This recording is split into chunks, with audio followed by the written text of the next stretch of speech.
আমি ব্যবসায়ী ছিলাম, অনেক শ্রমিক ভাড়া করে একদিন একটা কাজ করালাম।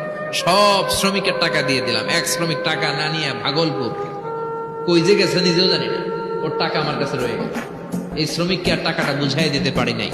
এই টাকা দিয়ে আমি কয়েকটা ছাগল কিনলাম। এই ছাগলগুলো বাচ্চা দিল, ওগুলো বাচ্চা দিল, ওগুলো বাচ্চা দিল, দিতে দিতে বিশাল ছাগলের ডেইরি ফার্ম করে ফেললাম তার ওই টাকা দিয়ে।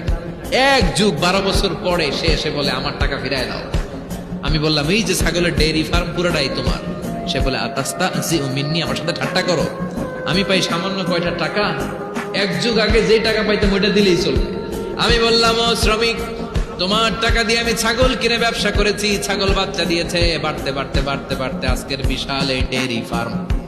এই ডেইরি ফার্মের মালিক আমি নই, তুমি নিয়ে যাও।